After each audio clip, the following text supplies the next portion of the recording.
All right, we are live. This is Paul Draper here with Full Circle Magic, and we have a live interview today, very special live interview today, with the world's leading mentalist. It's difficult for me. There may be a conflict in interest there. We'll talk about that. But he promotes himself as the world's leading mentalist, Banachek, certainly one of the greatest mentalists on earth, and he's going to be here answering some of our questions live. So if you have questions that you would like me to ask Banachek as we go through this live, make sure to go onto the Full Circle Magic page on Facebook, and I can read your comments and I can ask him as we go through this. And so now, live all the way in Texas, Banachek. Hey guys, great to be here and looking forward to it. So thanks, Paul. So let's start out. For people that aren't familiar with you, you are a mentalist. You've been a mentalist for most of your life, including your childhood. Why don't you start us up into talking about what brought you into this world as opposed to, I don't know, being a politician, a car salesman, or a con man? Well, it could have very easily been a con man. I was born in England, left there when I was 9. My real father had left when I was a year old. My mother abandoned me in South Africa with a brother a year old and 3 years old. Again, I was 9 years old. I raised him by myself till I was 15. Went to Australia from there to find my real father, who was in Australia, in a place called Woomera. We moved to the United States. That family had some issues, so I ended up moving out while I was in high school. I had 3 jobs just so that I could finish high school. And I was working those 3 jobs. One of them was a security job where I slept. And I know that sounds bad, but it was okay because you were put in this little tiny room, and then every hour on the hour you had to walk around and punch these clocks, look around, make sure nobody was there, and you go back in the room and do nothing but watch TV. So I slept in there. And so between those 3 jobs and going to high school, that's how I was pretty much living my life. Had no social life at all. I was a kid in the back of the very class when they had a heavy coat on in the middle of summer, scared to death that the teacher was going to call me. And if he did, I would turn beet red. I remember once I bought a pint of milk, and I tasted it outside the store, and it was sour. And I was too embarrassed to go back in and tell them that it's sour. I mean, that's how socially inept I was. And then I read a book by the amazing Randy. It was called The Truth About Uri Geller. Now let me go back just a little bit. When I was in South Africa, I had heard Uri Geller on the radio. Now any adults that I did know at the time, they believed that Geller was genuine. And when Geller was on the radio, he said, hey, if you got any metal or anything, bring it to the radio, and you will bend it with me. You're going to do it. It's going to be your power that's going to cause it to bend. So I went and got, from my mom's sewing kit that she left behind, I went and got a little needle, and I concentrated on it, and I looked at it, and I kept concentrating, and I believed that it had bent slightly.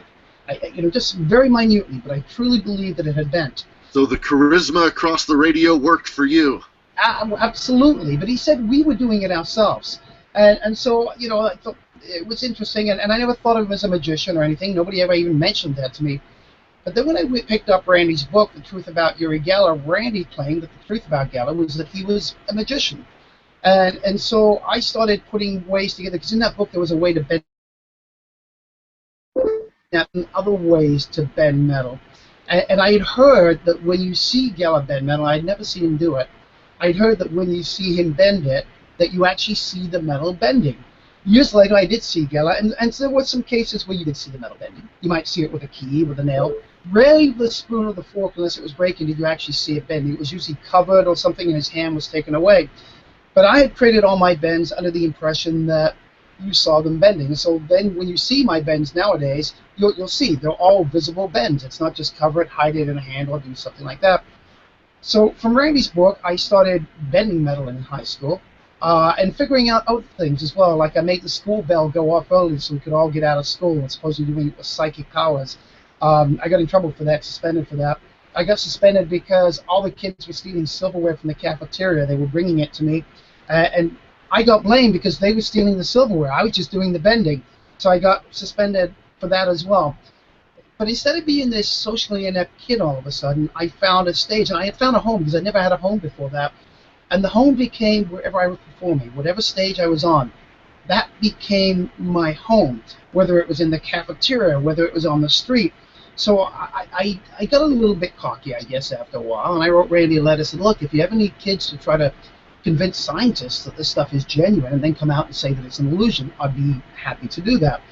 Never expected to hear back from Randy, and I got a letter back saying, hey, if you're ever in Rumson, New Jersey, come to visit. So I did visit Randy, and I was extremely disappointed during that visit because he never once asked to see me do anything at all. Not a single thing. And I found out years later he basically wanted to see my character, get to know me a little bit, because he wanted me to send, if the opportunity ever came about, he wanted me to have kids go in and do this, and be able to say, look, I never taught them. Can you imagine, had I have taught them some magic, what they would have been capable of? Now, thinking back now, I'm not so sure. I mean, we were, and I say this humbly, but we were pretty darn good, and we came up with some pretty good methods. My forte is basically being able to take anything that you tell me and creating a trick, a way to do it. And we might get into that later on when we talk about consulting and things like that. But yeah, the opportunity came about. McDonnell Douglas aircraft, McDonnell Douglas or McDonnell Douglas aircraft, gave $500,000 to Washington University in St. Louis to study psychic phenomena. And I wrote to them, and I was accepted. Now, the Too reason bad they didn't give that $500,000 to you. I know it would have been nice, but it wasn't for that. It was actually for the research. It wasn't to be given as a prize or anything like that. It was for them to conduct research, and they had about over 300 applicants. And the only two that they selected was myself and another magician who had also been in contact with Randy, and had already been accepted at the Mac Lab, and had consulted Randy, said, where do I go from here? And we were pretty much the only two that they kept around. Now, the reason we did that was because there had been a consensus among the scientific community, well, at least among most parapsychologists, that there was no evidence of ESP at the time under proper scientific controls because of lack of funding. And we believed it had nothing to do with lack of funding. It had to do with going in with a pro-bias opinion. That basically, because they believe, rather than using proper science, they would basically be wanting to document their own belief system, rather than even finding out if there is such a thing as PK. So they would go beyond that step. And then the other thing was, we believed that because they were scientists, that they would have and had PhDs, they would think that they were too smart to be fooled. And as a result, they wouldn't consult somebody who didn't have a PhD, say a magician who was very knowledgeable in the arts of mentalism, that they would think that they could actually catch him, and they were wrong on both counts. And we can talk more about that. I'm sure we'll get some questions about those things. It certainly is a flaw to the scientific method. I mean, the scientific method, you're supposed to make an assumption and then test it. And if they go in with the assumption of that it's real, and then they see, I see with my eyes that it's real, and I've never seen anything like this, and I'm too smart to be fooled, then certainly they walk away saying it's real. And so what a strange, peculiar place to be in. But what would you say to those that believe in psychic phenomena and say, well, you misused that money. They could have talked to real psychics with that money. Well, that's great, but had they been using proper science from the very beginning, we would have never got through the first stage, and that real money would have been used for, quote, real psychics. Right. 300 people they had that were real psychics, and most of them were claiming to be real psychics and would have continued to claim to be real psychics. We were the only two that actually looked like real psychics to them and were able to present things to them that they thought they might be able to get on tape. It's amazing to me how many TV shows have asked me if I would come on and be real and do real things and have real powers, including phenomena with Chris Angel and Uri Geller. They asked me point blank in the interview process if I was willing to be the character who had real powers, and of course I backed out, and someone else stepped in, and you know who well, this is an interesting thing because I can say the name. It's not a big deal because he talks about it anyway. He gets publicity for it, and he's happy when we use his name. And when Jim Callahan was on that show, I've heard him tell the story, and he doesn't quite tell it exactly the way it went down. He says we were in the room for over 45 minutes, an hour and something, maybe, I don't know, something like that, but a long period of time, much longer than everybody else. And it's true we maybe were there a little long, but he likes to make it seem as if I was trying to go against him getting him on the show, when in reality I knew that the only reason they would have him on the show is if he was doing what he was doing away from there on the web and elsewhere, claiming that he was really talking to the dead. So I was trying to say it to him without saying it, that, hey, you know, they want you to talk to your dead uncle. You know, they want... In my interview process, I went in with the bias. They came out and said it. We want to see the real stuff. So It was Alicia Good, I think, was the producer. Yeah. It was Alicia Good, actually. Now that I think about it, she's talent. She gets talent from many different shows. She's a great lady. But Jim would not have been on that show, in fact, had it not been for me. So it's quite the opposite. It wasn't that I wasn't trying to get him on the show. I thought he would be an interesting character to have on the show. So you're okay with having characters on the show that you're consulting on that are saying they have real powers? Look, if he was going to say that, he was going to be shot down anyway. I was going up to him in the beginning and saying, look, Chris has already said that if you're going to claim you have real powers, he's going to come after you. And I was going to Chris and I was saying, hey, on his website he says he's got real powers. Because the show basically became, I was a consultant for it, and I know better now in a way. When I came in, I had this ideal look at those kind of shows going, you know what, it's a game show in a way. And these people are bringing their talents to the table, and there's a lot of money on the line for the winners. So I told them, I said, I didn't want to create methods for these people. If they have a method and if they want some help along those lines, I'm happy to help them. They're bringing things to the table. They should be creating these things themselves. Turns out that there's a few that basically had some ideas but had no clue how they were going to do them. And I ended up getting into methods and that because in the end, you've got a TV show that you've actually got to create. I remember telling Geller in the very beginning on that show, I said, get Yuri. I said, look, if you claim you have genuine powers, I cannot work with you. And he says, yeah, I know, I don't do that anymore. And then Yuri being Yuri, 5 minutes later, he's saying to me, he says, but I did find oil. I said, Yuri? He said, yeah, I know. I said, I wouldn't do that anymore. So Yuri's an interesting character. That show was an interesting show because they cut out a lot of really good acts in that very first episode, which I thought was a shame as well, because some of those acts were doing some smaller things because they wanted to see what the show really wanted, what direction the show was going, but they were cut out. 50% of the people were cut out. Really didn't quite make it into the show, unfortunately. And what it became was because there was a Russian roulette done on the very first episode, they kept wanting these big, huge things that looked magical to me. And there was a point when I got with some of the producers that, I said, this is great. And the other thing was you had three networks, right? So you had NBC, you had, who was it? I can't remember what the other two were, but you had the other two that were there. And the two networks that were there, one was a British network, one's an American, producers and that they all thought it was something different. And it's supposed to be finding the next Uri Geller. And finally it got to a point where I said, this is ridiculous. You keep asking for these huge, big things. We should have got to know these people in the beginning. We should have had them doing some street things, smaller things.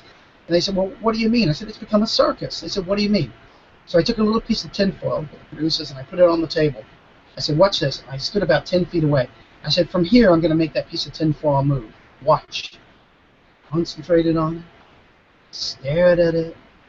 Concentrated on it. And then after about 30 seconds, I just started laughing. And I said, what? What's so funny? I said, look at you. You're all sitting there staring at that tinfoil, concentrating on it as I'm concentrating. Yeah, well, aren't you going to make it move? Go ahead. I said, it'd be pretty cool if I could. Yeah, go ahead and do it. It'd be really cool. I said, that's my point. This is where we should have started out. You've already shot your load in the beginning. I said, the one guy that wasn't part of this because he was a magician in the very beginning, you didn't have him on, and we ended up bringing him in because somebody else had to drop out for other reasons. Basically, I'll say it, the guy brought a bunch of stuff to the table, great ideas, but when it was like, well, how are you going to do these? He had no clue how he was going to do any of those things. His manager had written them all up for him, these great ideas, and he had no clue how he was going to do them. And some other things happened. He ended up not being on the show. But Mike Super, who's a fantastic performer in the college market and does a great job, came in, and I knew right away. I was like, you know what?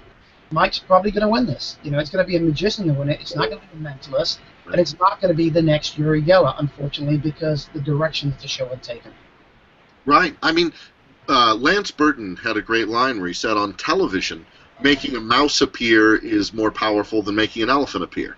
Yeah. They're sometimes doing that small thing, and that was also a problem with the first few seasons of America's Got Talent. I mean, they did these big things, and anybody who didn't do something enormous, they said to them, you have to add fire, you have to add girls, you have to add illusions, because otherwise you'll never play Vegas, right? And they took all of these acts that actually do successfully play Vegas and Broadway, and they kicked them off the show And then when they finally decided to let a magician win this show, because they had used up all the major illusions, they they had to go with someone who did close-up magic. Absolutely. You know, it's interesting when you take a look at who are the successful magicians on TV, who have been the successful magicians on TV, and there's been a lot of guys that have had specials. And the ones that don't really get another season or something like that are the ones who let the production company run things. And they're not willing to stand up for themselves. They're not willing to argue with the production company. It's one thing Chris Angel was always fantastic about. He had a vision. He knew what his character is. He knew what his brand is. And he wasn't gonna let anybody else knock that brand, change that brand. At the end of the day, when the show goes on TV, it was him. And he was always willing to walk away at any moment, rather than, you know, give in and to you know, a production crew or a network. Right. And I think that was the thing probably also with David Blaine in the beginning. David Blaine did what David Blaine did, and a lot of that, you know, they shot themselves, they put it in there, and it ended up being David Blaine showing what David Blaine does, not David Blaine doing what somebody else has told him to do. But how about the other mentalists in America that have tried to do specials, Alon New or Jerry McCambridge? Well, I hear a consistent. There was a problem with Jerry's show was a little bit different. I'll get back to that in a minute. But I think with Alon, who's a great mentalist, you know, and even Mark Salem had a show and stuff like that. I hear from a lot of them that they weren't able to do what they wanted to do. They weren't able to present what they wanted to present. And that the network always had their fingers in things. Chris was always, with the editing, Chris was always had the last say on every editing and everything that ever happened.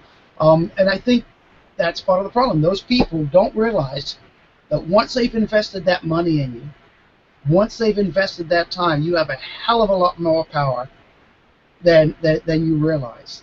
And they may at first say, man, he's a pain in the ass to work with, but you know your work better than anybody else. And if it pays off and the ratings are there and people like it, you're going to get a second season. They end up loving you, despite you being a pain in the ass. But I think sometimes you have to, in a nice way, be a pain in the ass to get your vision across. Because in the end, give or take, doesn't matter if it's bad or good that ends up on that TV screen, they're going to blame you. So why has Darren Brown, for example, has been so successful with his television show in the UK? I have thoughts on why it hasn't played here. What are your thoughts on why that hasn't been as successful here, or why there hasn't been another mentalist who's been successful with a series of television shows here in the States? Yeah, I think with Darren, it was interesting. There's a couple of theories that I've heard some people say. Some say because he's a foreigner. I don't think that goes with me. Some say because the English have a different sensibility. I don't think it's necessarily that. I think this is what happened here in the United States. And again, I think it probably was a production thing, because I know Sci-Fi. I know those people love Darren. I've been in there for some pitches and stuff, and they absolutely love Darren. Now, I don't know. Maybe there was something that Darren, you know, maybe they couldn't work out the business end of deals and everything else, and maybe that's part of what happened. I have no clue. But in theory, I think this is what it is. I think, first of all, Chris was really smart in the fact that he did half-hour episodes. Even though we showed 2 every week, it never felt like an hour episode. You know, and a half-hour episode is really 22 minutes. Well, half-hour is. Yeah, when we did this last season with Spike, it was an hour. But I'm talking about the Mind Freak days and everything else. It was a half-hour episode. And yeah, that's 22 minutes. It's exactly what it is, 22 minutes. So you can build a story and get there very, very quickly. Also, with Chris, what we did was we have a lot of small things, A, B, C stunts. Sometimes we'll throw a D stunt that had to be like a B stunt. We didn't expect it to be. And then it's always that big A stunt, something that will go into the theme of the show. When Darren's show played over here, it was an hour show.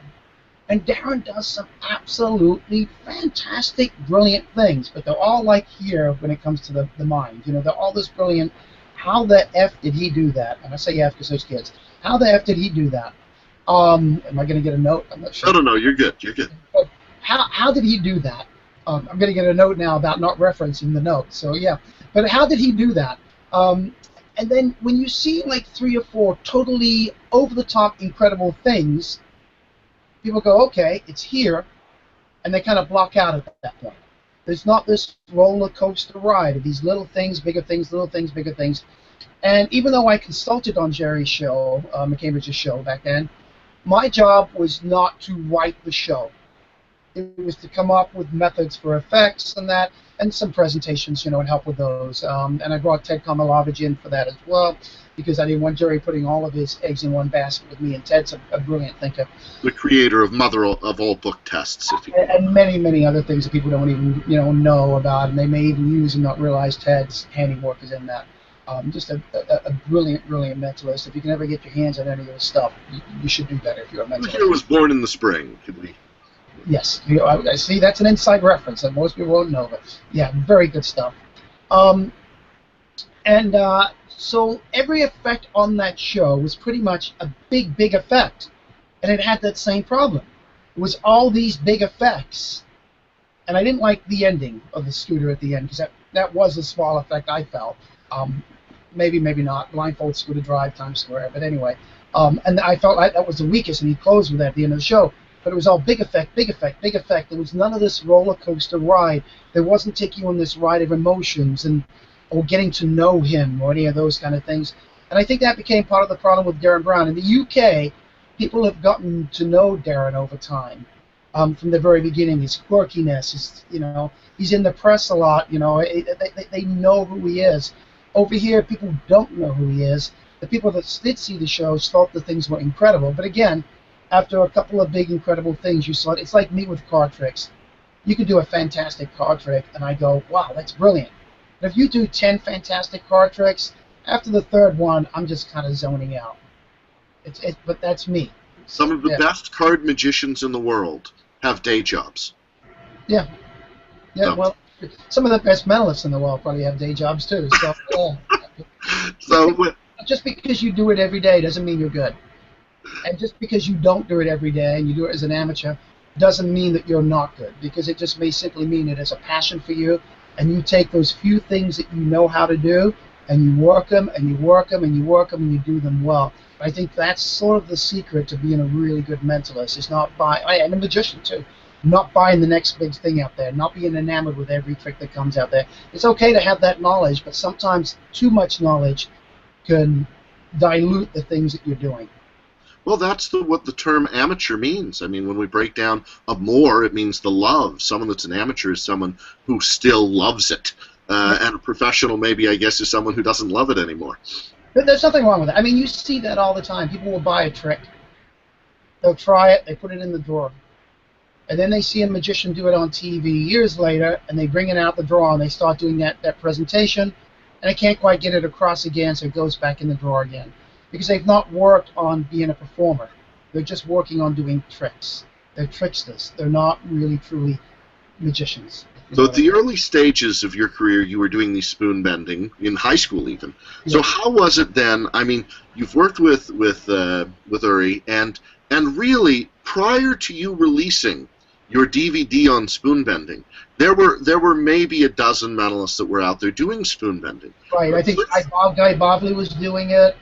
I don't really know of anybody. I know Guy was doing it. There's probably a couple other guys doing some. But once you released Psychokinetic Silverware on VHS originally, now it's the sponge balls of mentalism. No. I mean, it is everywhere. It is the symbol of the mentalist. When you and I first met in probably 2000, I didn't want to be doing spoon bending, and yet, after the release of that video, it became so ubiquitous, so connected to what a mentalist is, that if I didn't do it, audiences would ask me about it. Yeah, and it's become it's an interesting thing. It's a bane for me. There are times I think about never doing any more spending at spoon bending at all. But yet people will ask me for it because it's synonymous with me. They know that I do it. They know, in colleges that I do it. And when I don't do it, they say, "Oh, but you didn't do the metal bending." And I learned that a long time ago in colleges. I used to try to change a lot of my show every year, or even in corporate work, and they'd say, "But we hired you. We thought you were going to do this one thing." And I realized, you know what? You don't have to change your show consistently. Do you feel bad, though, that you've released that information and now so many people are doing it? If I hadn't have, it would have got out there anyway. There used to be a time you could keep your secrets, and it would creep out. Have you seen this? And the stories would grow because people would tell stories about what you did, and they wouldn't really know. Nowadays, with the internet, and it's a different age. It's a different time, different age. The secrets are out there, and if you don't share it, other people start stealing it and taking it and think it's okay. And there are so many people that in our business that are stealing left and right from other people, entire lines. One of the biggest problems I have is there are effects I do in my show that aren't in any of my books. They're my effects. They're what I perform. And then I'll see somebody doing it, and they're doing it with the same words, the same jokes in the same place, not even realizing that the reason that joke is there is not for the joke. It's because it allows me to do something else. Like when I'm blind, I'll give you an example of one. When I'm blindfolded, I'm standing there. There's a table sitting close to me. All right. They put the object on the table, but I have the person get an object, one person, hand it to them, they hold it over my head. So any pictures that are taken are of that person standing with an object over my head that I'm describing. You don't normally see the objects on the table. By the time I get to the second object, I've moved up, so I'm sideways with the table. So by the time we get to the third object, I can even be in front of that table, but it's just in increments. But at the very beginning, when they put objects on the table, I'll tell the person, step closer, a little bit close. Oh, not that close, like they bumped into me because it's a lady, You got to do it in the right place. Right. I go, oh, not that close. And then I go, oh, don't do that. And I grab my butt and I move forward. Gets a huge laugh from the audience because it's like I've acted like you pinched my butt. And they don't know if she did or not. But it's not there for that. It's not there for any of that. It's there to get that laugh to distract them. But it's also there because as I grab my behind, I get to move forward and bend over the table for a second. As I go, oh, don't do that. And now I can read anything that I couldn't read on a business card, a name, a number, or on an ID card or a credit card or something like that I couldn't see from the distance that I was. And I've seen people do that exact same thing but not move forward or move the opposite direction. So they don't even realize why they're doing that or why I do that. So it's become a thing where I've seen people do entire pieces out of my act, and they just simply assume that it must be in one of my books, so it's okay to do it. It's also another reason why when I go to places and they say, can we tape your show? I go, no, I'd rather you not. And they go, oh, we tape bits of other people's shows. And I go, first of all, my agent doesn't allow me to do it, which is usually true, depending which agent I'm working for, of course. And then the second thing is, I say, and the other thing is this, is if you put it up online, and I'll tell them, there are other magicians that see those things, and then they think it's okay to steal my lines and things like that. I'd rather it not be up there. If you want to take photographs, feel free to take as many photographs. Feel free to describe what it is that you saw, but I'd rather you not videotape it. And then the other thing is we always want to be in control of what's out there. And sure enough, the one show that they would videotape and put online would probably be the one where I do make a mistake. And then magicians will see that and go, oh, but Banachek did this. And they take that one thing and don't take it in context with the thousands of the other shows that I've done where that's never happened. It's just that one thing that went bad. And we tend to do that. I think it's kind of human nature. We do that with a lot of magicians. I try not to, when people ask me about somebody's show, if I've seen a really bad show, I try not to say anything bad about it until or negative about it, unless I've seen it a few times and see the performer do it a few times. Then I might say something if they ask, But other than that, it's unfair to critique a show by only seeing a show once. Good. So let's go over now. I'm going to, we're about halfway through our interview here, and I want to start asking some of the questions that people have asked in the chat board for you. So first off, we need to thank Laura Elise for, I think it's Elise, how I pronounce her last name. Thank you for setting this up. So we appreciate her setting this up through Full Circle Magic, and she's now started her own group outside of Full Circle as well. But let's go here. In Sleight of Hand Magic, says Randy Rogers, there is a magical moment, that moment where the wand taps or the snap or the blow. What is the magical moment in Mentalism? What do you do to create the moment that something magical has appeared? Yeah. Yeah, so what we're dealing with is magicians deal with beautiful ladies, they deal with lions and tigers and all those things. We deal with information. It's one of the things I tell people. I do magic with information. If they push and think I'm a psychic. And I mentioned Siegfried and Roy, the lion and tigers, Chris Angel, beautiful women, and guys will do sleight of hands with cards and coins. I do magic with information. So it's that connection. It's that person. And this is the interesting thing. And I think it's part of also why I think some magicians have a really hard time coming off as a genuine sort of mind reader, which you have to do that in that moment. I'm not saying don't make claims, and we can talk about claims in just a little bit if you want to, if you remember to do that, Paul. I'm happy to do that. From context, what I believe claims should be, and why I believe it. But when you're performing mentalism, you always have to believe in that moment that what you're doing is real, for it to come across. Not as a magic trick. It's like he said, when you tap with a magic wand, it's the process of the magic happening. Now, that is not really the process, and most lay people know that that's not the process. They know that. They know it's just a magical gesture. They know abracadabra, well, it is, but it isn't a real magic word, supposedly, okay? So they know that that's not real magic. It's entertainment. But you're showing a bit of a process. And that moment is, as mentalists, it is us showing that process. It's me looking at you, me touching your chin for a second. It really doesn't mean anything. I mean, I already know what the information is. I know that. But that touching the chin, look at me and look down at their right hand or something like that, that's showing a process. That's the magical sort of moment. That's when they're seeing the magic happen when it comes to mentalism. You're giving them something to hold on to. Like he wouldn't be doing that if it wasn't real. Right. There has to be a reason he's touching them there. There has to be a reason he's telling them to take their hands out of their pockets. There has to be a reason he's placing them there. There has to be a reason he asked that question and didn't seem to mean anything. It's that process. And then the real magic moment, the powerful moment, is how you give them that information. When it comes to me, I want my audiences to believe I know how they're thinking, what they're thinking, and when they're thinking it. A lot of mentalists that come from a magic background, I started with mentalism from the very beginning. I didn't even know there was a subcategory of magic. I just knew, or at least I thought in my mind, that there were these con artists out there who used magic tricks to convince people they were genuinely psychic. But I never knew there was really a category of magic called mentalism. Had no clue until much, much later. And I'm sorry, I went off track there for a second. What was I saying? I was saying... Magical moment for mentalism. I mean, I recently saw Shimada perform. And when Shimada, not a mentalist, a dove act and manipulator, but he would smile at the audience. Then he would become very serious. And you knew he would look at them, and then something would happen, and then he'd smile again, right? So he had that eternal story. And that's okay. That's where we come to comedy and mentalism. That's another subject too. If you want to make a note on that, we can talk about that. But that's that moment. How do you present the magic? And for me, I see magicians, they get this new effect, a way to peak drawing duplication or something like that, knowing what somebody's drawn. There's multiple ways of doing it. And they say, okay, draw it. Okay, draw it. What do you draw? Okay, this is what I drew. I try to take it a step further than that.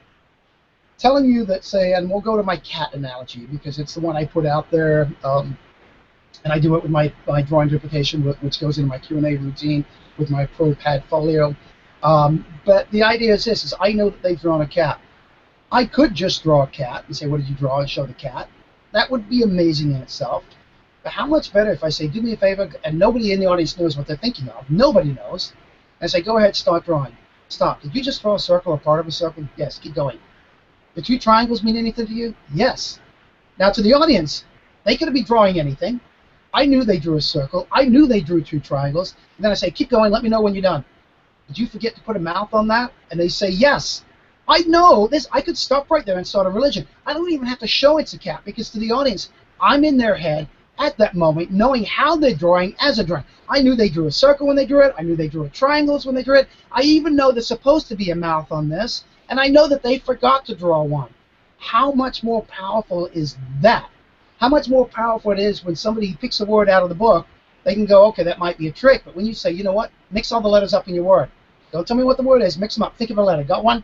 Good. I got two letters, like, are you thinking of an L? Yes. You could have chosen any letter word, right? And you chose the L, right? You almost went with the M, but that's the first letter of your word. And there's a W at the end, isn't there? Yeah, and so telling them exactly how they're thinking, and that's to me what real mentalism is like. Now you see real psychics doing that in a way with their hemming and hawing a little bit.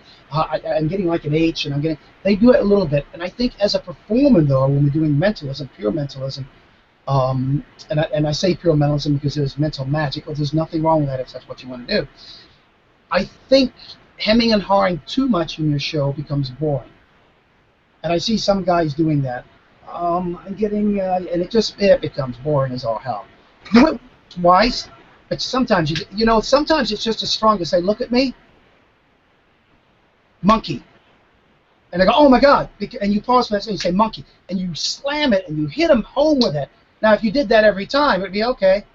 You don't want to do it every time. And that's why I'm talking about that roller coaster ride with what we do. Change the pacing up. Sometimes hit him hard. So it's like you said with Shimada. He smiles, and then it's that go into that moment.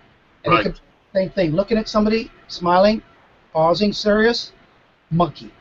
Yeah, that's the problem. I mean, with mentalism is it can be a show of think a thought, I know it. Think a thought, I know it. Think a thought, I know it. And really, other than PK, and what a mentalism show is all about is I'm going to reveal stuff for 75 minutes. Yeah. I reveal this, I reveal that, I reveal the other thing. Well, it must be nice. I do a 90-minute show. Right. So no, I mostly do 75. But so how do we reveal, right? What do we choose Sure. to create to make those reveals? And that's what you're talking about. Well, it's all about how you dress these things. I've closed since in the early 1970s with my Russian, well, mid-1970s. I started 76. My Russian roulette. I was born 2 years later.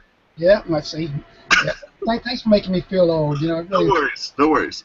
So I started out. I created the very first Russian roulette with knives, and now everybody's doing smash and stabs, but mine is still uniquely different. And I don't want to go into it too much if you haven't seen me do it, because the moment I start doing that on here, some people will start. I had somebody who I like very much, and I once went to their website and I saw, oh my God, they're doing they didn't have the exact method, but the whole presentation was mine. And I wrote to them and said, look, I'm the only one that's actually getting stabbed in the stomach. And, it's 5 knives, and 2 of them are real, and 3 are, just handles and everything. I'd rather you not do that. I'm happy to help you work out another routine with knives, but I prefer that you don't do that. And the smash and stab came about. There was a mentalist that saw me. I won't name it on this, you can guess. I'm not afraid to be controversial, I guess. I don't know. But I was at a convention in Florida, and I did my Russian roulette, and this guy who was just starting mentalism at the time, was a well-known magician too, came up to me and said, is that in your lecture notes? And I said, no, it's not in my lecture notes. It's a signature piece. I want to keep it that way. And then a few months later, I saw him on a national TV show, and he was doing a smash and stab, and he was doing it with knives. And I was disappointed. I wasn't upset. I was disappointed. He only doing it with knives. But I couldn't be too upset because Smash and Stab was based upon something by the name of Jim Reno that was in Magic Magazine, which basically used one of those receipt spikes. And all he done was replace the receipt spike with a knife under cups. So it was a different routine, but yet it used a knife. So, and I don't know, it was... So the fact that probably 20 or 30 magicians have stabbed that through their hands, we should be blaming you as the father of that. No, you shouldn't. But my method is 100%... Actually, it's funny because I called that person when I had heard they got hurt, because I felt bad, because I knew that I had influenced that particular individual to seek out a knife roulette, and I hadn't given him mine. Had he had mine, it would have been 100% safe. And when I called, thinking we're friends and everything, said, hey, I'm sorry, I heard, what happened, and I feel bad about it. And said, you didn't influence me. He was like, oh, okay, So okay, we're good. I know where this is going, so it's cool. It's fine. All right, we'll move back to other questions. So next is Edward Mann. He says, what does it feel like to be so influential in the field of mentalism? Now, I want to continue with this because in a very real way, though as a boy I had the book Carl Fulvis's Self-Working Mental Effects, and that I bought at Disneyland at the Magic Shop, and then at a magic shop in Vegas I bought Corinda because Gil Martinez taught me how to do the center tear, and I thought that was amazing. But it wasn't until Psychological Subtleties 1 that I really changed from being a magician to a mentalist. And in the same way, Luke Germain and I talked about this. He didn't really move from being a card man to a mentalist until Psychological Subtleties 1. I think that these books and your demeanor as the psychological logical cause and effect rather than just having magic mentalist has really influenced the field. So two parts. First, how do you feel about being so influential? And second, what are your new releases you have planning coming out in this vein? So, the influence thing, it's interesting. It's one of those things I think, people always say you should never say a negative, something, and point it out to people. We're all peers here, so I think it's okay. It's just sometimes when you say things, they end up getting put in other places and used against you at times. There are moments, and maybe it comes from my childhood, maybe it comes back from being socially inept, where a lot of that stuff is progressed so much beyond, my first Psychological Subtleties one book. And a lot of these things have gone out there. There are times I get in environments where I feel I'm like the old guy, like I'm inadequate, like I'm the antique in a way, like my thinking is antique because they've taken it in these other directions. And then sometimes Psychological Subtleties 1, 2, and 3 are also dangerous books in a good and a bad way. I would have some people read number 1 and not quite get it, and then they would send me letters years later. I mentioned it in one of the books, I think in number 3 or 2, I don't remember. And they would say, I read the book again now that I've been a performer for a few years, and I've made hundreds of notes about my show, about where I can enhance things and do things. And this isn't just mentalists, it's also magicians as well, how they can take these psychological things. Because to me, what the book is about, it's not about those routines and necessarily any of the effects that are in there. It's about that little twist, that little something extra that gives you that little bit of an edge. And what I have found out is quite scary in some points is that a lot of people, and it's interesting, it's fun to play with those things, but from a professional standpoint where you're getting paid to succeed every single evening, psychological forces don't always work, at least one-on-one. And a lot of these people are taking these things and they're creating things for one-on-one routines based purely upon a psychological force. And I know they've got to be missing it. And that's okay. When I was back pretending to be psychic, that was okay in those days. I would take huge chances. I would stand in a room with 12 people and say, look, I want 10 of you, raise your hand. Okay, good. I want you all to think, I want you to choose 6 out of you. Okay, good. Now I'd like you all to choose a 1-digit number from 1 to 10. Make sure you all have different digits. Who's thinking of 7? You're thinking of 7. Good. And from that 7, I could then get around to the other people. And I got pretty good at being able to name who had what numbers. I would never do that today because there's a huge chance of failure. There are times when You're being paid too much now. It completely failed. I can't afford to fail, and I have enough failures that will happen in my show once in a while that I don't purposely put a failure in my show. I know a lot of magicians say you should possibly fail to make it seem more real, but what I have found very interesting, and I have a fail-safe, for instance, I have a fail-safe in my knife roulette.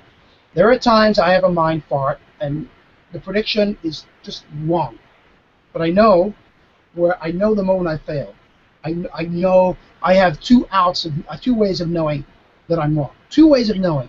When that knife penetrates your chest, that's number 1. That's 1, but never. Yeah, that's the last. That's number 3. But there's 2 that happened before that, which are 100%, and there's no ifs, ands, or buts. I know I failed.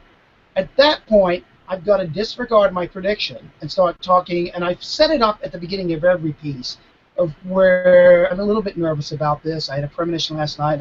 And then now I can play back and forth and go, what was your number again? And your number? This is really weird because I saw your face. Do me a favor, you come over instead, and I'll do that. And then I change those people. If I was just to do that normally, it would come off as that's the method.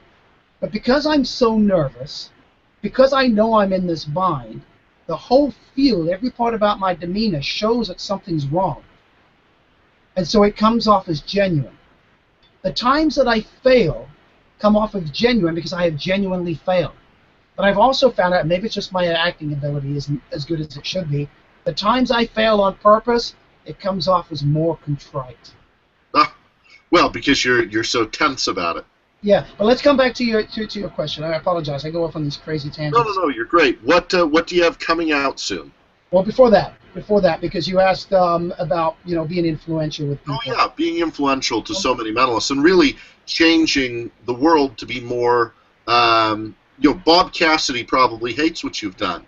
because he wants to be a real mind reader, right? I think he does. Just like I don't hate what Bob, the way Bob presents himself. It's for me. I can't tell other performers how to perform. I can't tell them what they should or shouldn't claim. I can tell them what I should or shouldn't claim and how I would perform. I mean, that taking your 5 known senses to create the illusion of a 6. Yes, I built upon it. Yes, I made it popular, but it actually came from Ned Rutledge, who had it for a mini lecture that he did, and it was kind of forgotten. And again, James Randi pointed it out to me because I said, I'm trying, I'm doing a lot of this psychological stuff. I'm trying to find it, and they said, oh, psychological. Yeah, Ned, and he knew about it and sent me a copy. And I asked Ned, I said, do you mind if I take this and run with it? He said, no problem. It's kind of, I almost forgot about it. And so I took it, I ran with it, and other people have taken it. Now, it's just another way to present yourself, just like you.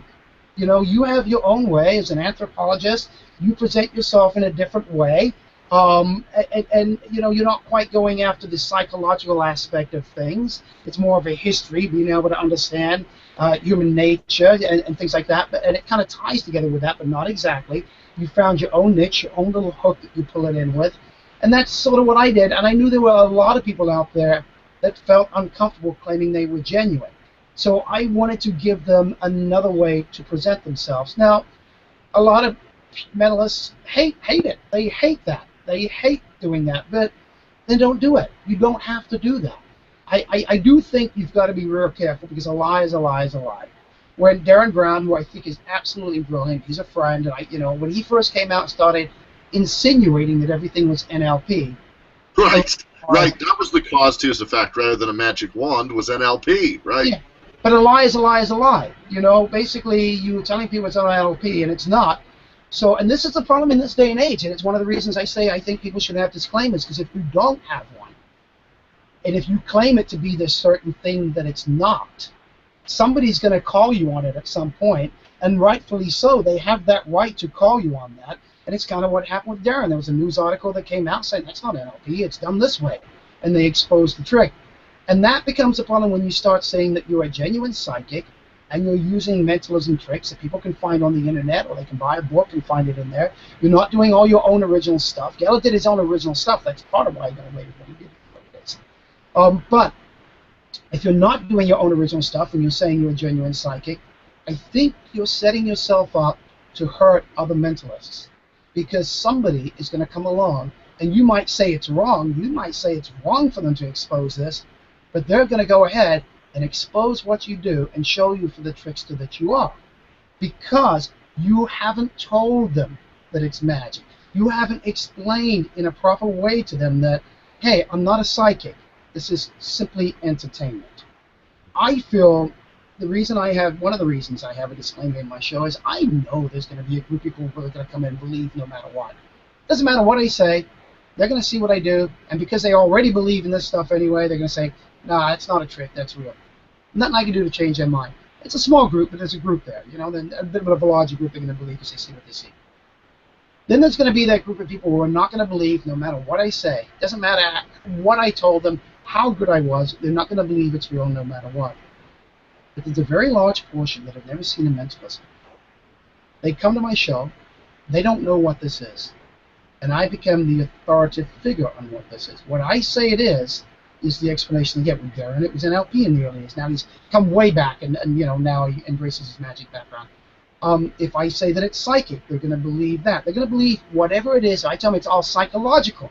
They're going to believe that. And I don't say everything in my show is psychological. And I can come back if I forget. Remind me.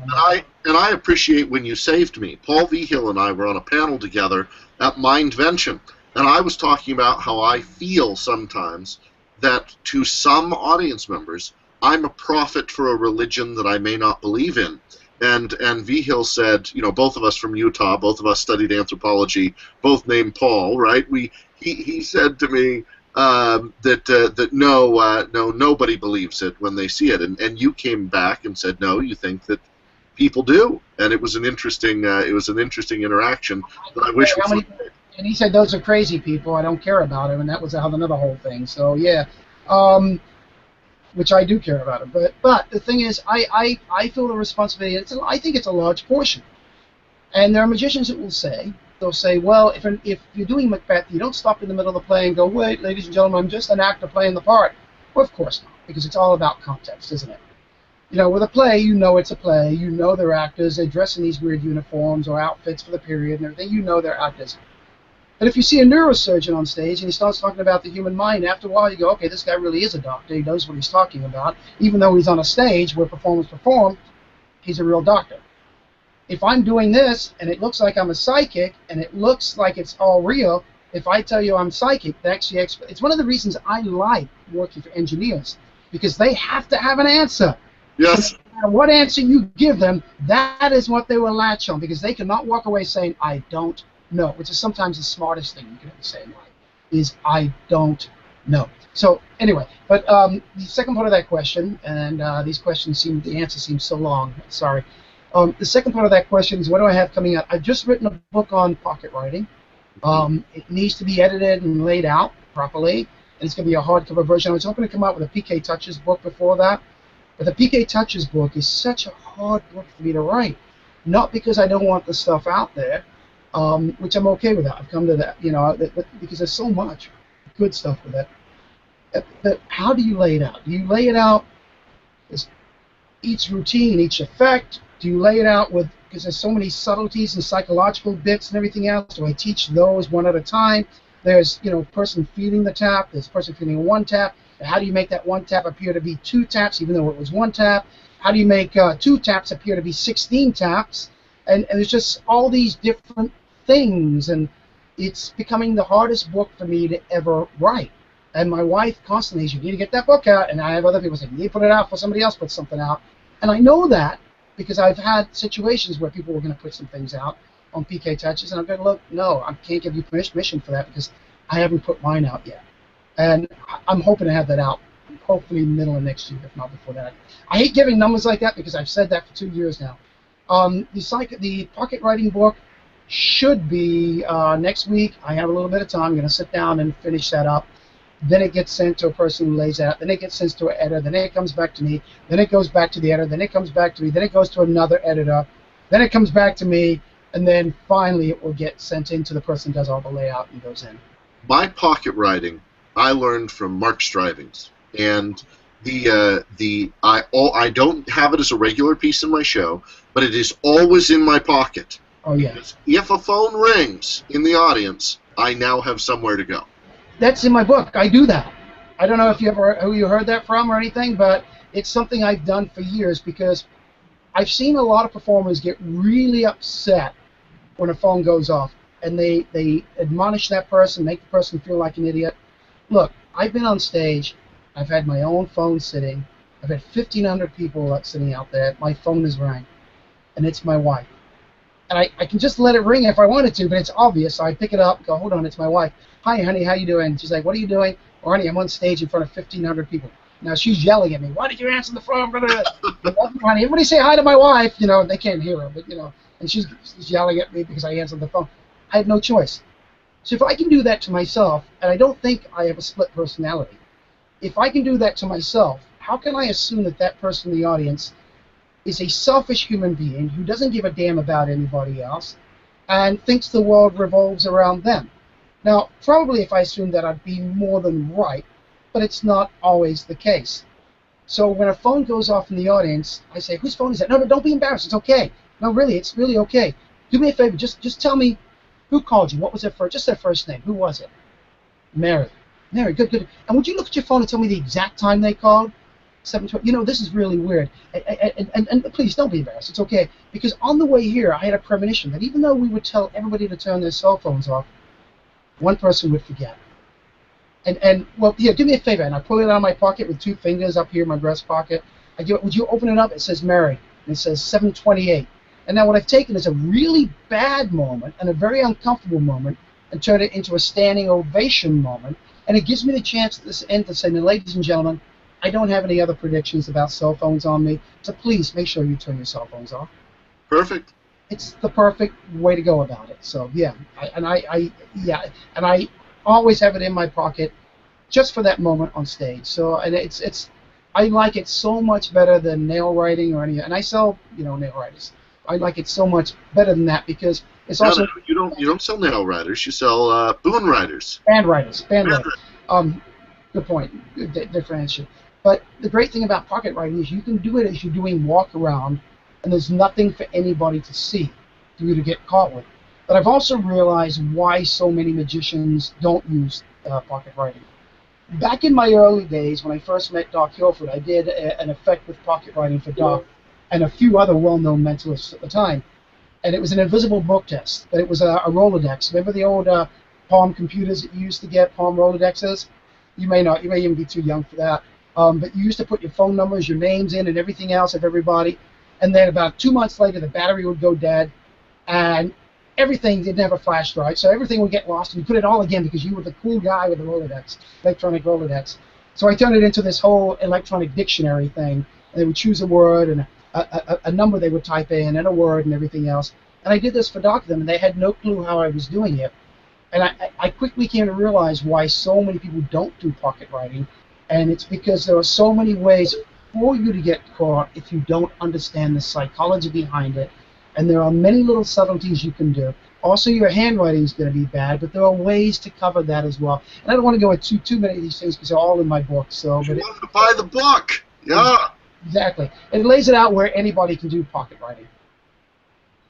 So we're coming up close on our time. Does it feel like we've been talking for an hour? No, it does not, but I'm happy to go above and beyond that if you want. You know, we can talk about the Buried Alive, we can talk about Chris Angel, we can talk about... Yeah, let's do that a little bit if we can. You've been working with Chris Angel. There was a time that because the story in the press is that because you didn't make an article in Mum Magazine all about Chris, he didn't want you anymore. And I don't know what the real story is. Okay. And then after a couple of years, you come back, you work with him. You're now doing a show that has a large group of people, Kristen Lambert and others that are in the show with you. Talk about some of your Chris Angel journey. So I kind of knew of Chris because he was doing a lot of unique stuff in the early days. I think he had something on Fox called Supernatural, Walking Up a Wall, and a few things. He had this whole goth look in that. And I had seen him, you know, it was really interesting stuff. It was breakthrough magic. And then I got a call from Chris, and I'd heard that he had a new, somebody, you know, through the grapevine, he'd brought people out like Richard Osland, a lot of magicians. He was flying out there, picking them up in a limousine, you know, bringing them to you know, it's really treating people properly and bringing them in. And spending a lot of money doing it. There's not a lot of money in TV. People think there is. By the time you get to the magic, after the production, everything else, there's hardly any money left for magic. So he brought me in because he was interested in doing a Buried Alive, and he was interested in doing a bullet catch. Now, I couldn't give him the bullet catch that I gave to Penn and Teller, so would have to try to come up with something different. But I was the first one to be buried alive, 6 feet under the ground, one camera shot on top where you watch it the whole time. If you know, you cut away if you want, but you don't have to. In a glass coffin, chains, handcuffs, dirt poured on top, covered up. A version of it was stolen and given to Lance Burton. He didn't know. Unfortunately, poor Lance had no clue that it was taken from me. We can talk about that later if you want. But so he wanted to do both of those things, and then we started to get to talking about some other stuff. And he says, "You know what? I need some. I don't have anybody like you on my team. You know, I've got Johnny Thompson, who's great with the illusions, knows more, has gotten more magic than God. He had Jacob Spinney, who at the time was a very young magician, just, you know, up and coming, knew a couple of things. He had Dexter, who's a fantastic human being, fantastic.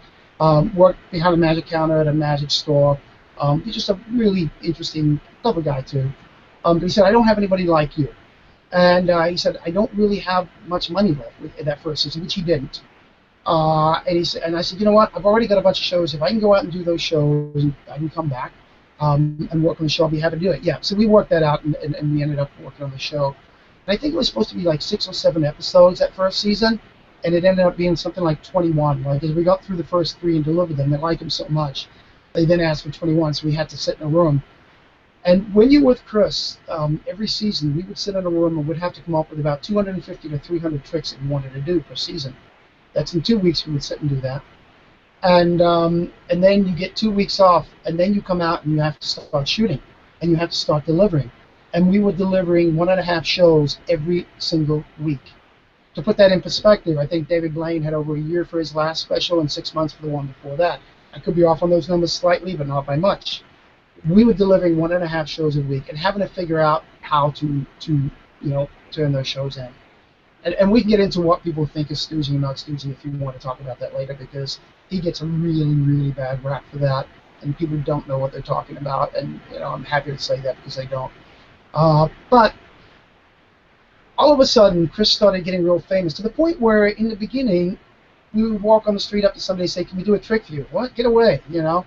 And then, as we got into the third and fourth season, there were so many people, thousands of people, constantly around us, that it was hard to find some intimate location where you could perform an intimate piece of magic, because he became so recognizable. On top of that, I think there is something happened, and I hate saying that Chris got his fame overnight, because he didn't. Chris is the hardest working magician, and I'm not saying it because he's my friend, in magic. I mean, he's the hardest working individual.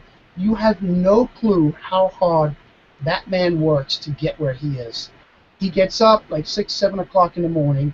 He works all day long. I mean, just constantly go, go, go, go. Does 2 shows a night. When we were shooting this last special, the last shows that we did, which were our shows also, he would be getting up, 6, 7 in the morning, shooting all day long, rushing over there, doing 2 shows in the evening, getting out of there at midnight, driving the 1 hour home, going to bed, getting up, and doing it all over again for 3 to 4 months at a time. But that's pretty much the way he lives. I mean, he's got a 60,000 square foot warehouse where he's always working on new ideas, has people building new things consistently. He's a smart guy. Too many people give him the bad rap of saying, "Oh, he's just a puppet, other people pull the strings."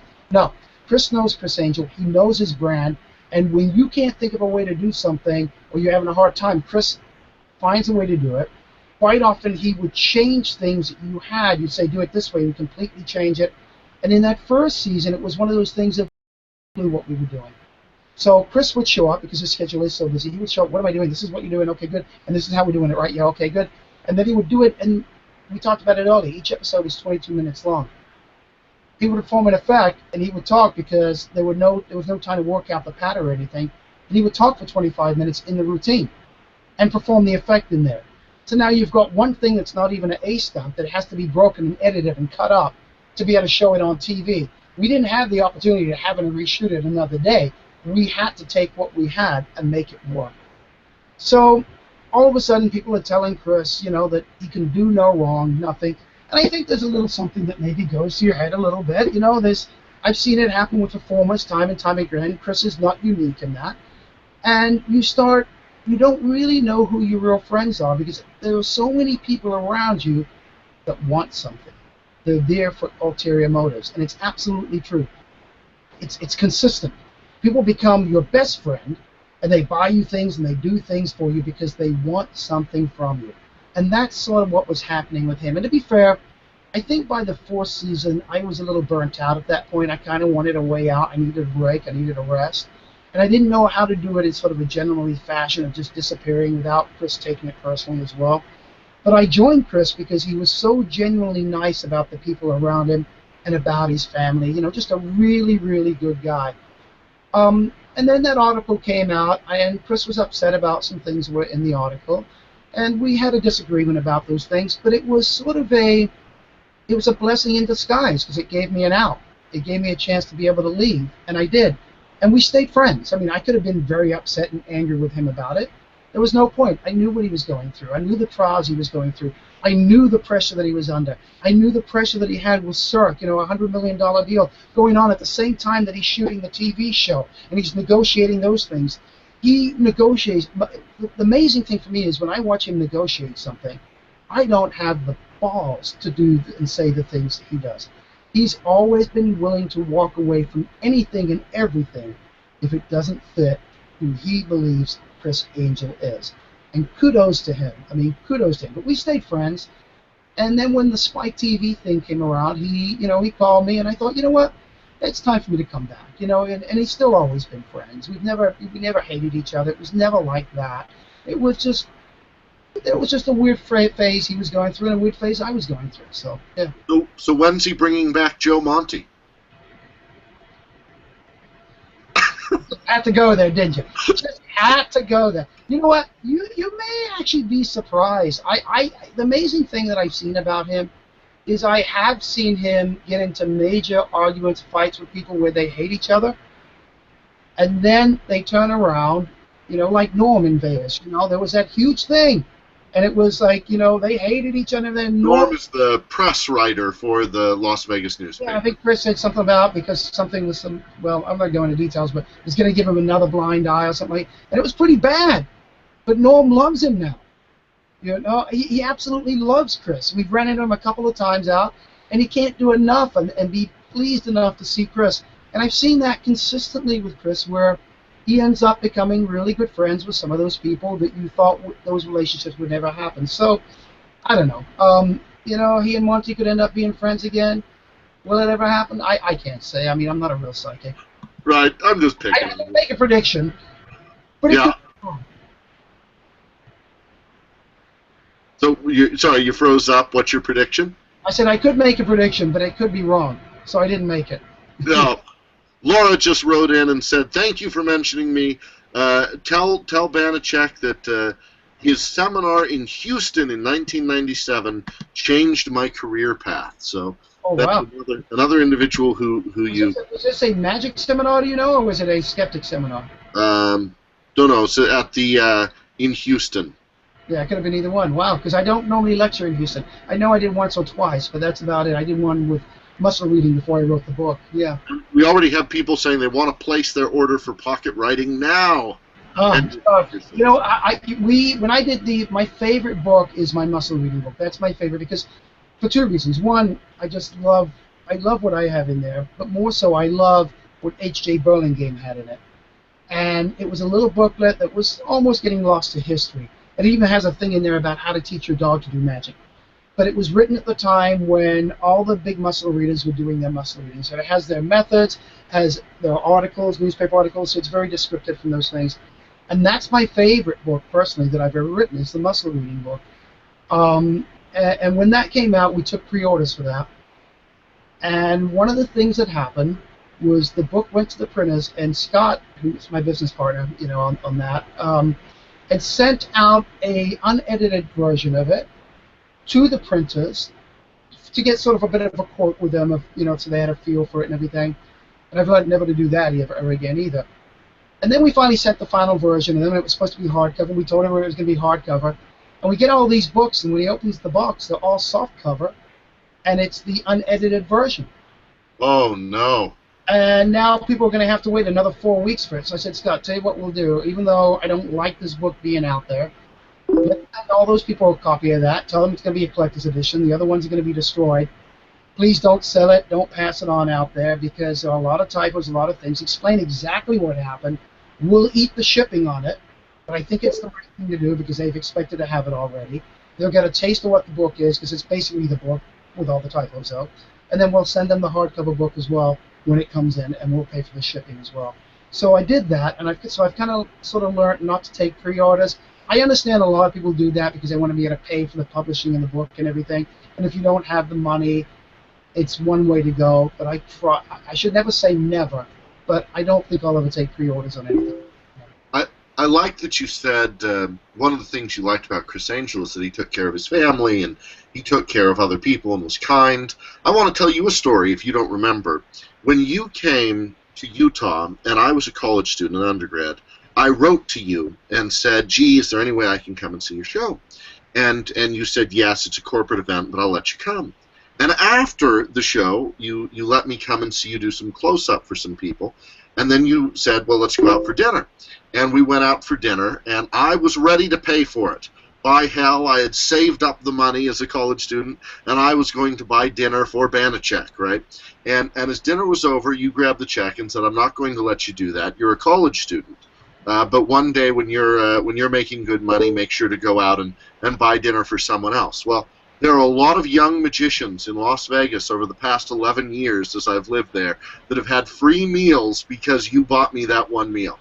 Thank you for passing it on. It makes a difference, and I know a lot of college students don't have, it would, for them, I'm just another human being, and it's one thing I've never really been enamored with big stars and stuff, because they're people doing their job, and I think everybody, like a plumber, does things that I can't do, and I think that's amazing. I have two sons that were in the military, and that's amazing, and firefighters do what they do, and that's amazing, and And you know, the locksmith does things I can't do. To me, that's amazing.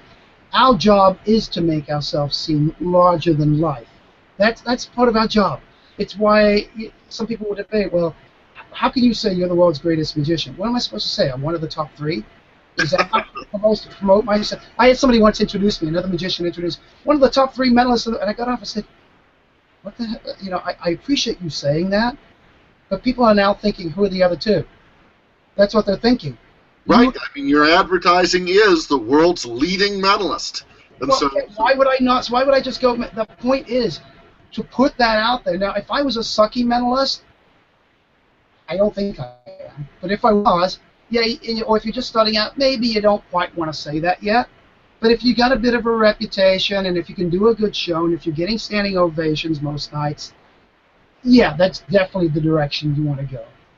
It's not a bad thing. But that's usually the same people that say, look, Banachek is such a lie because the whole scientist thing. It's usually those guys that he doesn't even use his real name.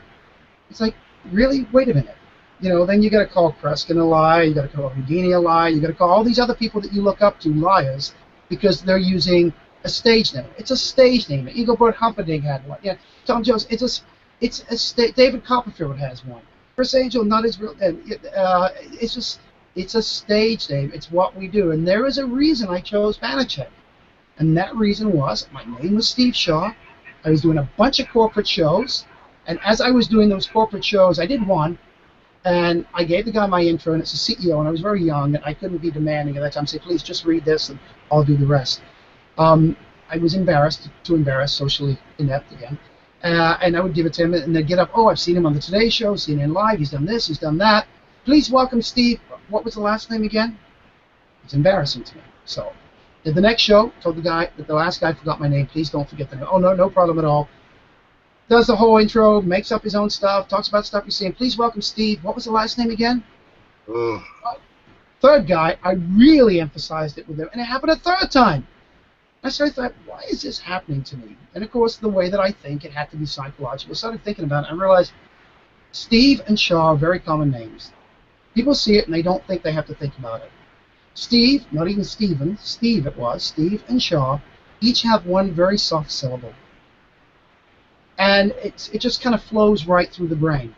So they weren't thinking about the name at all. And I thought, I'm working a lot of corporate gigs. I'm working for these older guys. So maybe what I need to do is come up with something that has a built-in mnemonic for it. Something that they'll remember. And there used to be a TV show, which I think only had one season with George Papard, Banachek. And it was C-E-K. And I always liked that name. I love that name. It's pretty common over in Poland. It's a common name. In fact, Ricky Dunn, when he heard I was going to use the name Banachek, says, "What are you going to use a dumb Polish name for? Are you out of your mind?" So, that was just Ricky. That's the way he was. Bless his soul. He's not around anymore. Then he stole your watch and your wallet. Yes. And so you know, I took the name because I knew these old guys would remember it. They would make fun of it. But after they saw the show, they weren't associating it with George Papard anymore. They were associating it with me now, and that was a good thing. They didn't have to think about it. And if they didn't know the name, they would have to ask, how do you pronounce that? I try to make it easy for them by putting C-H-E-K in there. But I can't tell you, I've got quite a few awards sitting on the desk over here that I've got through the years, which have always, every one of them, I'm very grateful to get, and very honored getting them. But the majority of them have my name spelled wrong. It's C-H-E-C-K is what they put on them. Wait a minute. Even you had to pause and look up and think about it. I had to think because I go C-H-E-K, and there's an extra C in there. I'm so used to spelling it the right way, I want to make sure I spelled it the wrong way. And they put an extra C in there. So I see people do that all the time. And if I'm doing a search on the cafe to see if anything I need to answer to or anything like that, or any other network or anything like that, Full Circle Match, something like that, I always have to put C-H-E-C-K in there, just to double check and see if people have done that. I had somebody say they couldn't find my products at Banachek.com. They couldn't find BanachekProducts.com because, and I realized they were completely spelling Banachek wrong. They even left out one of the A's, so it was no wonder they couldn't find it. When are you going to be taking over for James Randi? He had DJ as his president for a while, and now he's taken it back the reins. Is there a time that you'll be taking over the Skeptic Society? Or No, Randy has not necessarily taken back the reins. It has all moved to Virginia. I run the $1 Million Challenge, but I just don't have necessarily the time with my performing career. Kristen Lambert is now the person that people go to, and then after she vets them in that, then she passes it on to me, and I have a team of people. Now there's 5 of us. Yeah, and we sit and we talk and we discuss it. You know, if it passes beyond Kristen. I don't think to where the JREF has moved to that I would necessarily be qualified. I'm more of an individual that would make a great figurehead, maybe, for an organization like that, because I can handle the press, I can get into the news, and I can handle that end of things. But the JREF Foundation is really, truly moving into a very educational aspect where it's not just about psychic phenomena, it actually is about educating people and putting courses together for schools. So it's sort of going in that direction. And they truly need somebody that can handle that at the head. So being a figurehead is one thing, running it is something completely different. Plus, I'm a performer. It's what I do. I would have to give up my performing career, and I don't think I'm quite ready for that yet. Now, if somebody came to me and said, hey, I got a job where you could make $500,000 or $1 million a year, are you interested? I might talk. Oh, you're selling yourself too short. Chris Angel wouldn't agree to that. He'd walk away for $500,000. I'm okay with $500,000. I just want my lake house in a place that has seasons, and if I can have that, I can retire and pay that off. I'm happy. Good. I don't need a lot. So in this interview, you've said you were influenced by James Randi's books. You were influenced by Uri Geller, listening to him on television, and the interest adults had in him. Who have been some of your other interests? I know at one point I asked you, and you said Fantini was one. I liked Fantini's writings. I read a lot of his stuff in the early days, and I thought he had some really great ideas. I cannot say that there's been any one particular major influence that I go, that is what I wanted to be, and that's who I wanted to be like. Because even with Fantini, it was more about the writings. With Randi, it was in the early days, it was more about the writings.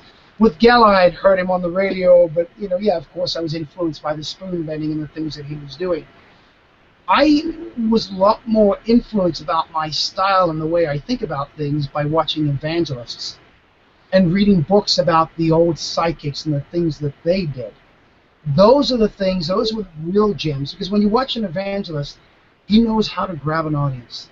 He knows how to get every single emotion going in that person, so they're going to give him the money. He knows how to sell the goods.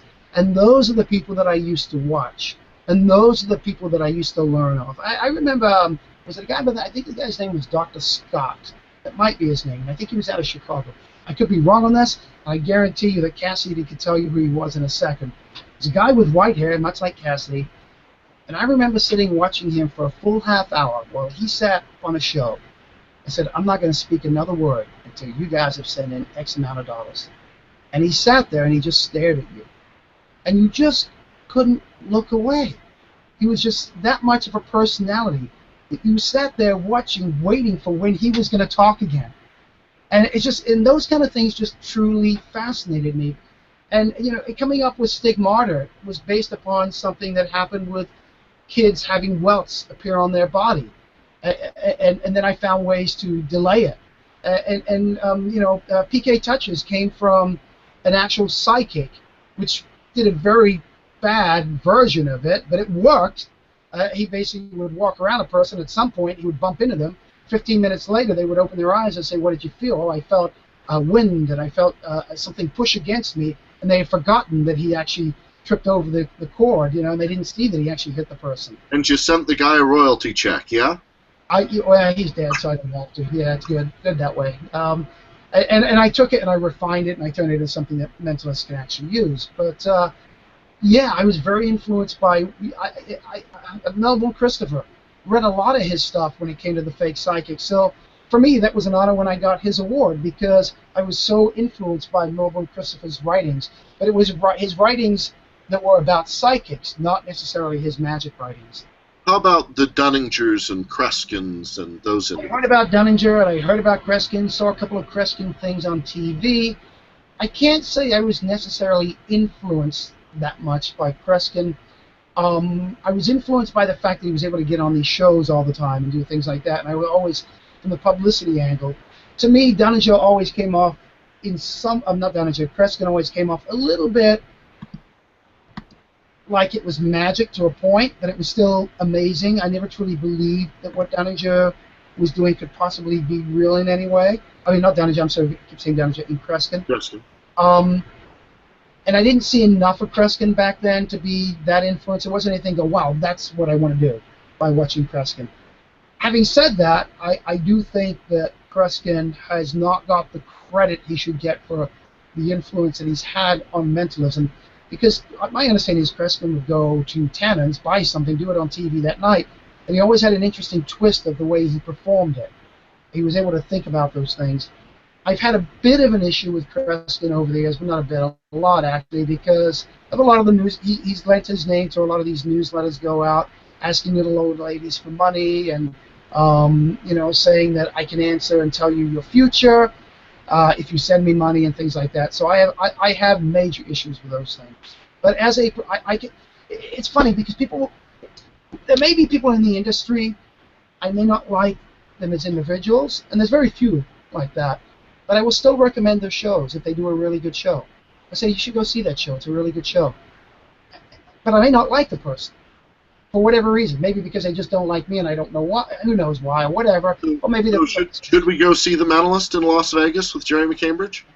Yeah, go see his show. I mean, I think he does a good job for mentalism. I think he does a really good job for what it is. And, yeah, I mean, absolutely, I think you should. And I've recommended his show to other people to go see his show. So, yeah. So, if this is my last question, and then we got to close it up, sadly. You got another half hour when I answer it. No, I'm being told by the Full Circle people to wrap up. But what's your advice? I mean, I remember as a boy, I went to Max Maven, and I said to him, what's your standard piece of advice you have for every young mentalist? And his answer was, read everything. And I said, read everything red, read everything blue, read everything old, read everything new. What do you mean, read everything? And he said, had I felt it required more words, I would have utilized them. Go away, you're a pest. Right? That was now Max is... How long ago was that? Many years ago. But he's much sweeter to me now. I mean, now, we go out to lunch, and he's great. And he's been had a huge impact on my thinking. But but I think Max would refine that now. And I think he would refine it because everybody and anybody is publishing something. Right. I see so many things that are published as single effects where I go, that would make a great thing in a book of maybe 20 effects, but not a single effect that you should be selling for $20, $30. So what is your advice now for a young budding mentalist, somebody wanting to go into the college world or wanting to have a television show or wanting to be a mentalist? What is your advice, your standard piece of advice to them about how they should move forward from this point forward? All right. I think the first thing they need to do, and it's not always possible, and please don't everybody email me because I feel bad when I can't get back to emails and I'm very busy, but try to find yourself a bit of a mentor. Find somebody that you respect who's been in this business that actually has some time. Don't get upset if they don't have the time because God knows, I know, we get so busy sometimes. Sometimes I'm out of the country for months at a time and I can't get back to email. You're in a country that has very little email. I just had that issue just recently. But find somebody that's been there and that can actually point you in the right direction to the right books to read because there is so much stuff out there. But more importantly, develop your character. Start to understand who and what you are as an individual. The people that truly make it out there, the big stars that really make it out there, all understand who their character is. Penn Jillette gave me one of the biggest compliments. You may not even remember it, but years ago, in an article, somebody had asked him a question, and my name somehow came up about the bullet catch and everything. And he said, and I'm sure this has changed now. This was many, many years ago, because I know they've got some fantastic bit of work since then. But he said, Banachek is one of those few individuals who truly understand who Penn and Teller are. And what he meant by that was this, is Penn and Teller understand who they are. You can have the most fantastic trick that you think is Penn and Teller because you've seen him do something with blood. This would be great, it's blood. And you can show it to them, and they might love it, but they won't do it. I can't tell you how many times with Chris's TV show, people would come up to me and show me an effect. I go, wow, that's really fantastic. I said, well, will Chris do it on the show? No. And you just said it's fantastic. I said, fantastic effect. I love the method. I love the person. I love everything about it. But it's not Chris. And they go, well, wait, it's a great trick. Everybody tells me it's great, and you just said it was great. Chris won't do it. Well, can you let me show it to Chris? And sometimes I would. And I'd let Chris see it, and Chris go, that's great. And the person would go, well, you can do it on your show? And Chris goes, no, it's not me. And then the person, Chris would go, what the hell were you thinking? Because he knows I know how he thinks. He knows I understand who and what he is, his character. And most people don't understand. That's the weakest part of who they are. They're constantly looking for who their character is. Who are they as a performer? Just because if you can sit there and know that a trick is great and you love this trick, but you don't do it because it doesn't fit who your character is, then you know who your character is. But if you're constantly trying out every single effect to find out who your character is, that's the wrong way to go about it. You will never find who your character is with that. You have a very clear, defined character. I think I have a pretty clear, defined character when people come to see me work. And I think most of the successful people that are out there have a very clear, defined character. There's a difference between mental magic. There's a difference between pure mentalism. Are you doing pure mentalism or are you doing mental magic? If you're doing mental magic, it's not a negative thing. There's nothing wrong with doing mental magic if that's what you want to do. And I've come more and more to decide. It used to be people say that mental magic is using a prop. I don't think that's true. I've seen Darren Brown use a dollhouse illusion. What could be more magical than that? And he's used it and turned it into a mentalism effect. And it sold. People believed it. I, inspired by Kreskin, sometimes use a laudable as a mentalism effect, but because my character is an anthropologist, I talk about the actual ancient history of this effect of creating water in Native American society, pre-Columbian, here in the Americas. I think that's exactly right. So it fits with your character. It's believable as being possibly real magic. But if your character is being a mental magician, they don't try to play it as real. If you are doing mental magic. And again, our job, all of us, are to entertain. I see a lot of people put down kids magicians. I see a lot of people to put down guys that do balloons. Why? Because they had a Mother's Day thing, and the mothers were like putting all this stuff together there, and she was in charge this time. She said, Dad, can you come do some magic for the kids? I go, well, honey, I don't do like, little, 8, 9-year-old kid shows. Well, Dad, that's, you've done stuff for the kids at home. You make a coin disappear, you do this, you do that, and I can do some sleight of hand. Most people don't know that. I do real magic too, as a hobby, not for anything else. And she said, you can just do that stuff. I said, honey, I don't do kids shows. That's a special talent. And I called my friend, Jamie Salinas. I said, Jamie, you do kids shows. I'll be happy to pay you to come in and do this. But my daughter is insisting I do it. And it's just going to be horrible. I know it will be. And Jamie said, you're a friend. I'll come in. I'll do it for free for you. I said, no, you don't have. And he did. Jamie's a good friend. He's got a great effect out there called Water Fever right now, which I think is fantastic. And Jamie, what's his new effect? Say that? What's his new effect again? Oh, it's called Lotto Fever. It's actually available on my site, banachekproducts.com, by the way. And I think I only reason it's on my site is because I think it's a great effect. I don't put stuff up there by other people if I don't think it is. So Jamie came in, and it had to be less than 2 minutes that my daughter turned to me and said, Dad, yeah, you would have sucked. And I said, I told you. And I didn't take it as an insult. And why? Because being a child's performer, and there are a lot of bad ones out there, but being a good child performer takes a certain kind of a talent. You have to understand children, child psychology. You have to understand how to handle those children. It's not just about the magic. It's about your character. It's about understanding who you are and understanding who your audience is as well. And that's the other thing. I think a lot of performers don't understand their audience. When I did comedy clubs and I did corporate work, the shows were almost the same, but the language, the words, the routining was slightly different, but the effects were the same.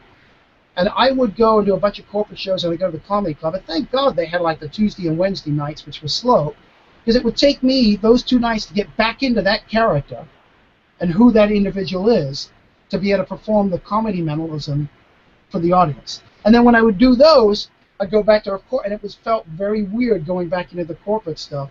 And I have an effect called key erect, which is very, very dirty, very, very suggestive, and I would never use it anywhere but in a comedy club. And I warn people about that, and yet I still see guys buy it and try to do it at a corporate gig. So let me give you my story. I bought your key erect And my very first month in Vegas, I was You did it teaching. for nuns, right? You did it for What? nuns. You did On it the for nuns. It was I was teaching at the University of Nevada, Las Vegas, and I had a show at the then Bourbon Street Hotel and Casino. Murray performed there, other guys, great guys, performed there, and I tried that routine for a couple of months, and I got to tell you, it wasn't me. I could not make that play. I would get, and I even say in there, the thing with that routine is don't put it towards the beginning. I would do it later because it uses the keys, the key rect. Right. Because after I've done a Q&A, and I found this out the hard way, because in the beginning I knew it was a great routine, especially for the comedy clubs, all right? And I knew it worked, and I knew it played, but I was like, something's not quite right. It wasn't getting the reaction it should. And I realized they were too busy thinking about the method, that the jokes weren't playing, those things weren't going. After I've done a bunch of really strong things and throw it in there, they sat back, they relaxed, people would have tears coming down their eyes, it was all played off of the people. And yeah, you have to have that kind of a personality. And I'll be honest, if you said to me, do you have that personality, should you buy it? I would say to you, Paul, No. it's definitely not for an anthropologist, mentalist, Right. definitely not in any way whatsoever. Even if you try to tell me it's antique keys, it's not going to play. Right. It's played for a low common denominator. So certainly. So your advice is go out and find a mentor that can teach you the right books to look at and the right places to go. Find who your character is. Really look at yourself. Listen to the old guys, first of all. Listen to those old guys. Although you might say, I know a lot of those things, you will learn a lot of things you didn't know because they've been there, they've done that. Maybe they can't perform like they used to. Maybe you don't see them in the same light, but they've been there, they've done that. Once you find that kind of a person, hang out, find out who the young up-and-coming guys are. Hang out with them, brainstorm with those people. Those guys will be able to also point you in the right direction, too. So I did leave that out, and I apologize for that. My old guys were Louis Simonoff, Bert Sperber, Lou Brooks. Sperber, fantastic. Yeah. Not that the other guys aren't, but I don't know them, so yeah. Well, a lot of the books that are in this room are books that belong to Sperber. So I was left all the books that wouldn't pull the big money from Gabe Fujari's thing. I got everything else. So that's the other thing. You become friends with an old guy like me, I'm gonna die at some point. I might need more books. So go talk to the old guys. Go find a mentor. Find out who your character is, and build theatrical arcs and structures so that there are big pieces and small pieces, and there's emotional arc to these pieces. I think those have been your big pieces of advice for people. Yeah, the other thing is in this day and age, it's an MTV age. Keep the show moving quick. If that's your character. If it's not your character, you'll find a way not to do that, and there are guys that can do that. I could not do a slow-paced lecture format type show like in the old days, but there are some guys that can do it and get away with it. Most people can in this day and age. But I think, for me, I never have any slow times. When I'm pulling somebody up on stage, I'm saying something to the audience. I see guys do it all the time. Would you come up? Would you come up? Okay, come on up. See how uncomfortable this is right now? It's worse when you're on a stage, and I see it all the time. They don't say anything. They don't talk to those people. They sit. They wait. Even just moving a piece of product around on stage, like a prop or something like that, as you're doing it, is something that's happening. Give eye candy to your audience. But that eye candy doesn't necessarily mean you have to have big painted things and that. You may have very little on the stage, but eye candy would be you. Your people that you're bringing up, those are your props. Don't think of them as props, think of them as people, but they are your props. How do you block them? How do you stand them? How do you put them in the right way so that the audience can actually see them and see their reactions? You'll learn that. That's the stuff you'll learn from the old guys. You may not learn a new trick necessarily, although you probably will, but you will learn how to stage things. You'll learn what looks good on stage, and they'll be honest with you. The old guys have nothing to lose. They would tell you crap and what's not. The other thing, though, is to not always listen to everybody. There's a lot of guys out there who will tell you something when you ask just to say something, not because it's really good advice. If enough people give you that advice, take it. If just one person gives it to you that you don't know that well, run it around in your head, think about it, and if you still don't agree with it, ask somebody that you trust. Oh, I sure appreciate all the advice you've given people here. If they want to find out more about you and more about your products, where do they go? Go to Banachek.com, or you can go to Facebook. Look me up on Facebook. Always letting people know what happened. The Honest Liar Randy's movie just won Best Documentary, which I'm in it. And you can actually go to the site at honestliar.com and purchase the DVD as well. Won Best Doc at Key West. The next day, Best Doc at Napa Valley. It's won a bunch of other awards. I have a lot of really interesting things that are going to be coming up. Some of the things I cannot talk about. Some of them are huge, and if they happen, it'll be fantastic. If they want to come see me on the road next summer, starting in June, I think it is, could be July, The Supernaturalist, I will be in that show doing some of what I do and doing some of what I don't normally do as well, with a group of other fantastic magicians, and including once in a while Precision will show up. So thanks again from Laura, thanks again from Full Circle Magic, and from me, Paul Draper. It's been great having you on here and chatting with you. So this is going to be on the net for a very, very long time, probably still seen after you and I are dead. So you may want to watch it and see how you feel about it. I'm giving my book collection away to some young guy, right?